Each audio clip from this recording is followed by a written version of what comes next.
नमस्कार प्रणाम। तो का हो भैया ट्रेंडिंग के कमाल रोगो सब देख ले लोग खाली एगो पोस्टर से। जी हाँ, एगो मोशन पोस्टर आवाला पावर स्टार पवन भैया के सारे गामा हम भोजपुरी से और मोशन पोस्टर ट्रेंडिंग में बा। अब एगो सब सोच सकता नहीं कि गाना आई तो का करी, गाना छोड़ी टीजर आई तो टीजर का करी, टीजर बवाल बचाई। और वो सब बता दी कि गाना अगर आवत न तो भैया चाल ला दी काहे की रहो सब बतला दी कि सारे का हम भोजपुरी के जितना भी गाना वाला ना बहुत बड़ा लेवल पर शूट कल जाला।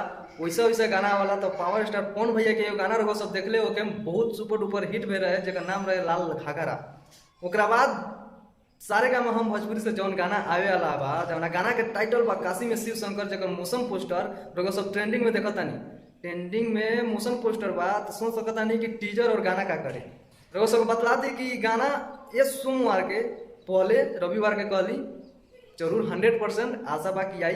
काहे कि भैया सावन खत्म होके वाला बा तो सावन खत्म हो जाए तो बाद गाना तो ना आई, लेकिन ये सावन के सबसे अगर बड़ा गाना कहल जाए नू तो काशी में शिव शंकर ये गाना के कहल जाए।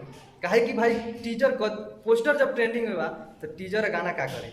तो रघु सबके अपडेट कैसा लागल हो कमेंट करके जरूर बताएं और इतना जरूर बताएं कि ये गाना के कितना रहो सबके इंतजार बा। तो मिला तो नहीं अगला वीडियो, तब तक नमस्कार, हर हर महादेव।